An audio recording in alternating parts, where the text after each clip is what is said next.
Om Namo Bhagavate Vasudevaya.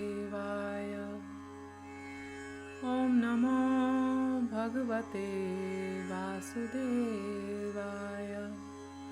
Om Namo Bhagavate Vasudevaya.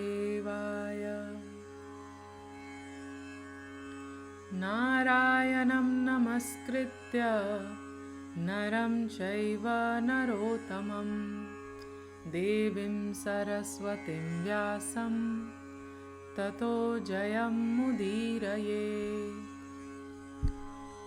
Before reciting the Srimad Bhagavatam, which is the very means of conquest, one should offer respectful obeisances unto the personality of Godhead Narayan, unto Nar Narayan Rishi, the supermost human being, unto Mother Saraswati, the goddess of learning, and unto Srila Vyasadeva, the author. Nashtaprayeshu abhadreshu nityam bhagavata sevaya bhagavate uttam shloke bhaktir bhavati naishtiki. By regular attendance in classes on the Bhagavatam and by rendering of service to the pure devotee, all that is troublesome to the heart is almost completely destroyed, and loving service unto the personality of Godhead, who is praised with transcendental songs, is established as an irrevocable fact. Namam Vishnupadaya Krishna Pristhaya Bhutale Srimate Bhaktivedanta Swamin iti namine Namaste Saraswate Deve Gauravani Pracharine Nirvishesha Shunyavadi Paschatya Deshatarine.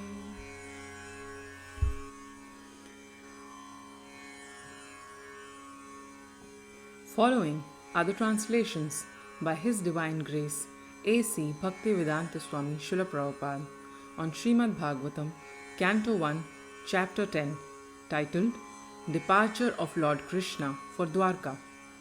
Translations by Srila Prabhupada. Text 1. Shaunak Muni asked, after killing his enemies who desired to usurp his rightful inheritance, how did the greatest of all religious men, Maharaj Yudhishthir, assisted by his brothers, rule his subjects? Surely he could not freely enjoy his kingdom with unrestricted consciousness. Text 2.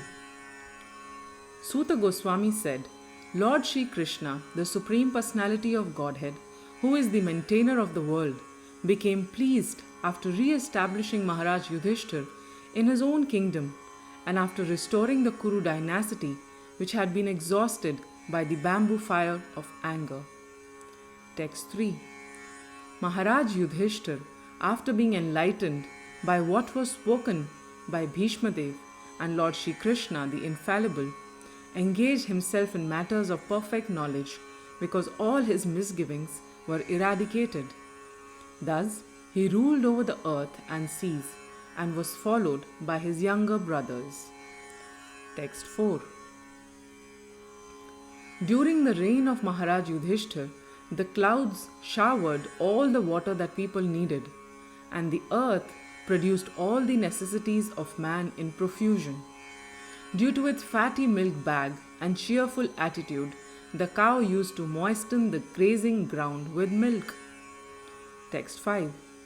The rivers, oceans, hills, mountains, forests, creepers, and active drugs in every season paid their tax quota to the king in profusion.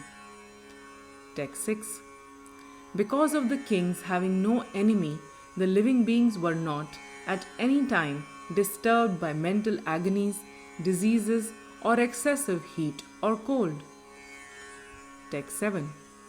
Sri Hari, Lord Sri Kṛṣṇa, resided at Hastinapur for a few months to pacify his relatives and please his own sister Subhadra. Text 8. Afterwards, when the Lord asked permission to depart and the king gave it, the Lord offered his respects to Maharaj Yudhishthir by bowing down at his feet, and the king embraced him. After this, the Lord, being embraced by others and receiving their obeisances, got into his chariot. Text 9 and 10.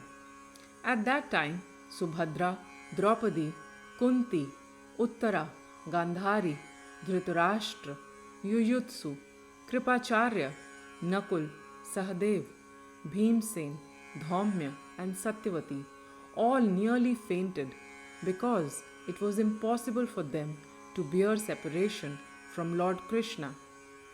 Text 11 and 12. The intelligent who have understood the Supreme Lord in association with pure devotees and have become freed from bad materialistic association can never avoid hearing the glories of the Lord, even though they have heard them only once. How then could the Pandavas tolerate his separation? For they had been intimately associated with his person, seeing him face to face, touching him, conversing with him, and sleeping, sitting, and dining with him. Text 13. All their hearts were melting for him on the pot of attraction. They looked at him without blinking their eyes, and they moved hither and thither in perplexity. Text 14. The female relatives, whose eyes were flooded with tears out of anxiety for Kṛṣṇa, came out of the palace. They could stop their tears only with great difficulty. They feared that tears would cause misfortune at the time of departure. Text 15.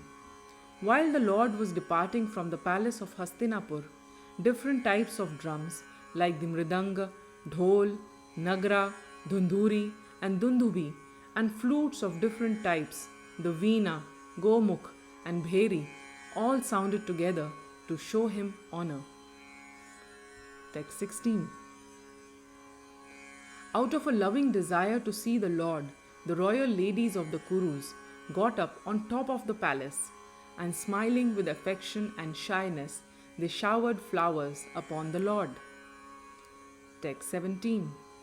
At that time, Arjun, the great warrior and conqueror of sleep, who is the intimate friend of the most beloved Supreme Lord, took up an umbrella which had a handle of jewels and was embroidered with lace and pearls.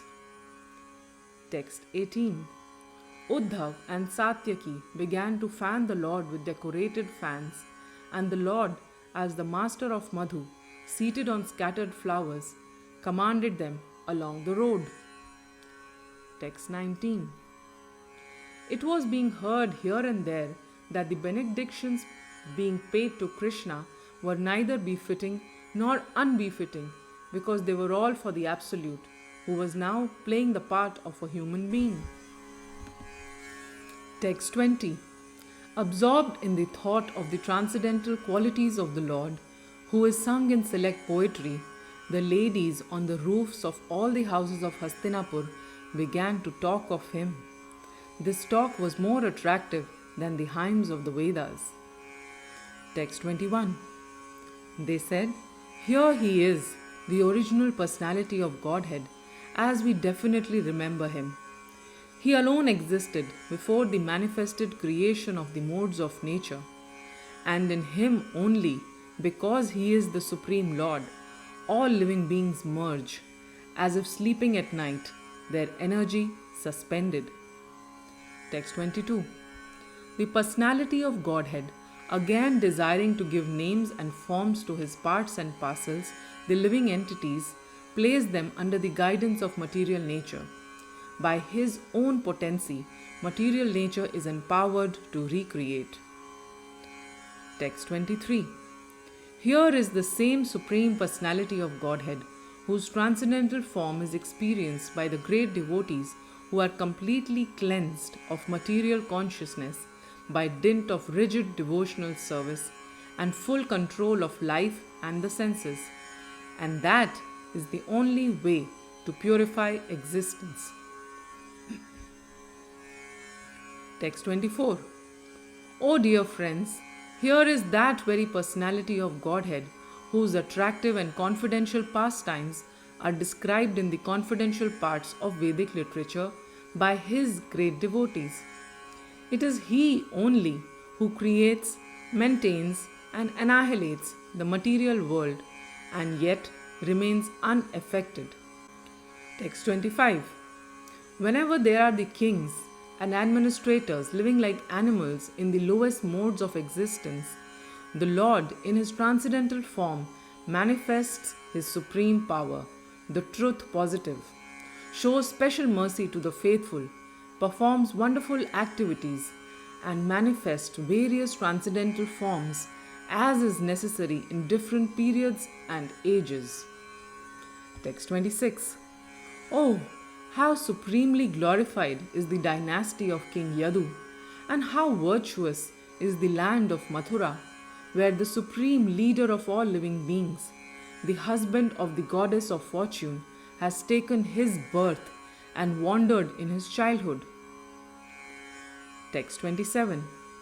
Undoubtedly, it is wonderful that Dvarka has defeated the glories of the heavenly planets and has enhanced the celebrity of the earth. The inhabitants of Dvarka are always seeing the soul of all living beings, Kṛṣṇa, in his loving feature. He glances at them and favors them with sweet smiles. Text 28. Oh friends, just think of his wives, whose hands he has accepted.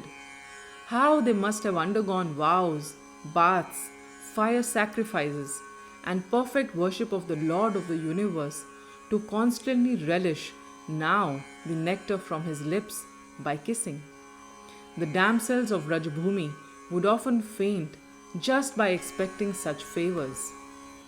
Text 29. The children of these ladies are Pradyumna, Samba, Amba, etc. Ladies like Rukmini, Satyabhama, and Jambavati were forcibly taken away by him from their Swayamvar ceremonies after he defeated many powerful kings headed by Shishupal. And other ladies were also forcibly taken away by him after he killed Bhaumasura and thousands of his assistants. All of these ladies are glorious. Text 30. All these women auspiciously glorified their lives despite their being without individuality and without purity. Their husband, the lotus-eyed personality of Godhead, never left them alone at home. He always pleased their hearts by making valuable presentations. Text 31. While the ladies of the capital, Hastinapur, were greeting him and talking in this way, the Lord, smiling, accepted their good greetings and casting the grace of his glance over them, he departed from the city. Text 32. Maharaj Yudhishthir, although no one's enemy, engaged 4 divisions of defense, horse, elephant, chariot, and army to accompany Lord Kṛṣṇa, the enemy of the Asuras, demons. The Maharaj did this because of the enemy and also out of affection for the Lord. Text 33. Out of profound affection for Lord Kṛṣṇa, the Pandavas, who were of the Kuru dynasty, accompanied him a considerable distance to see him off. They were overwhelmed with the thought of future separation. The Lord, however, persuaded them to return home, and he proceeded towards Dvarka with his dear companions. Text 34 and 35. O Shaunak, the Lord then proceeded towards Kurujangal, Panchal, Shurasena, the land on the bank of the river Yamuna, Brahmavarta, Kurukshetra, Matsya, Saraswata, the province of the desert and the land of scanty water. After crossing these provinces, he gradually reached the Sauvira and Abhira provinces. Then, west of these, reached Dvarka at last. Text 36. On his journey through these provinces, he was welcomed, worshipped, and given various presentations.